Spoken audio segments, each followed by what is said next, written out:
Well, I don't complain of it. You see, this regulation was put in force when the exigencies of the times demanded it, and it could not have been prevented. Now, one man in South Carolina is the same as two men here. Maine should have twice as many men in Congress as South Carolina.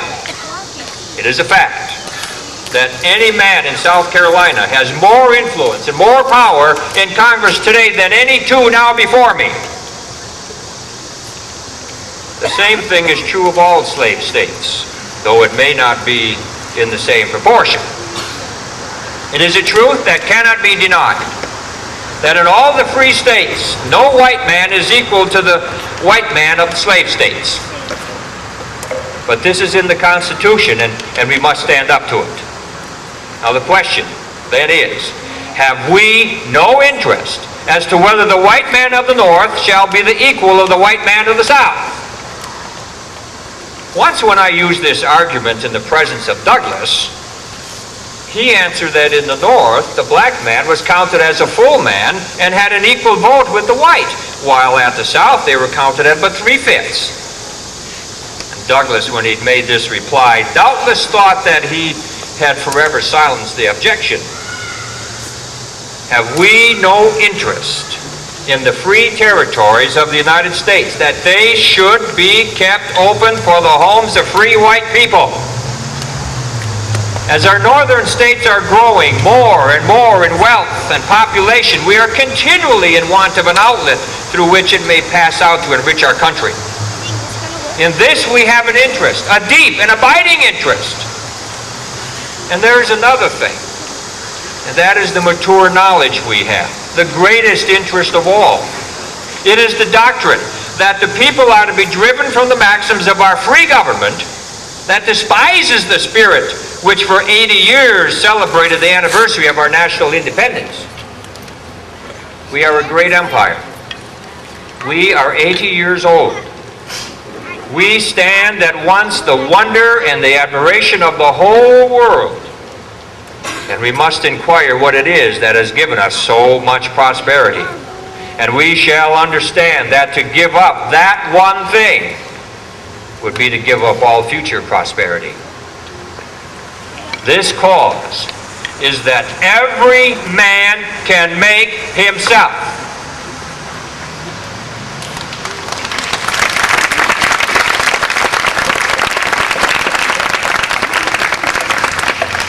It has been said that such a race of prosperity has been run nowhere else. Now we find a people on the Northeast who have a different government from ours, being ruled by a queen. And turning to the South, we see a people who, while they boast of being free, keep their fellow beings in bondage. Now compare our free states with either. Shall we say here that we have no interest in keeping that principle alive? No. Shall we say, let it be? No. No. We have an interest in the maintenance of the principles of the government. And without this interest, it is worth nothing.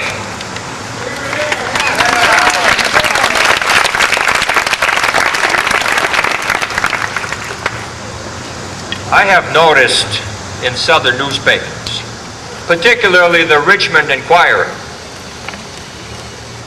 the Southern view of the free states. They insist that slavery has a right to exist. They defend it upon principle. They insist that their slaves are far better off than northern freemen. What a mistaken view do these men have of northern laborers. They think that men are always to remain laborers here, but there is no such class. The man who labored for another last year labors for himself this year, and next year he will hire others to labor for him. These men don't understand when they think in this manner of northern free labor. But when these reasons can be introduced, tell me not that we have no interest in keeping the territories free for the settlement of free laborers.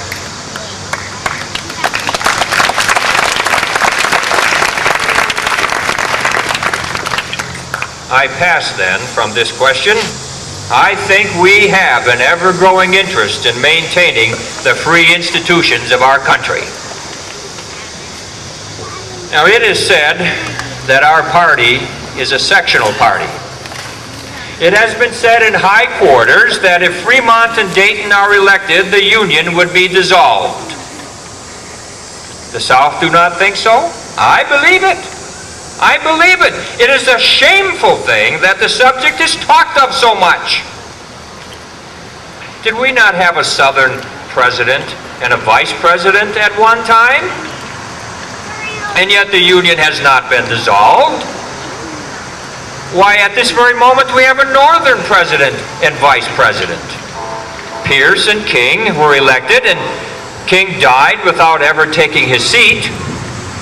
The Senate elected a Northern man from their own numbers to perform the duties of the vice president.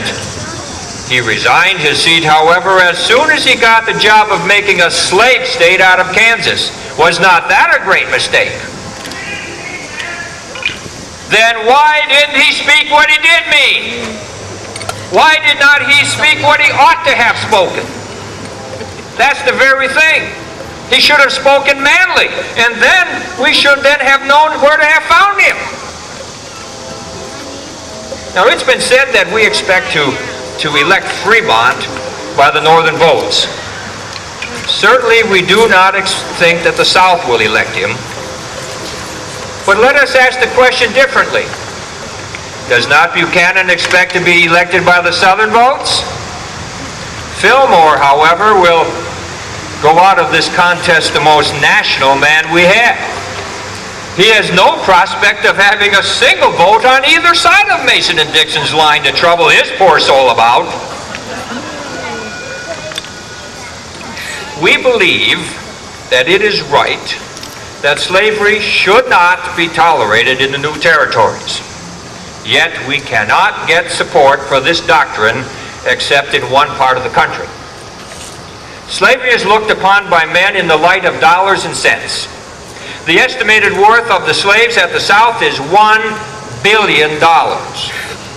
And in a few years, if the institution shall be admitted into the territories, they will have increased 50% in value.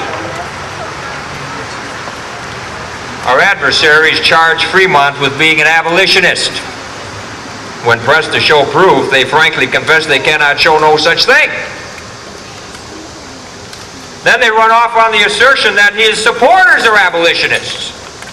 But this they've never attempted to prove.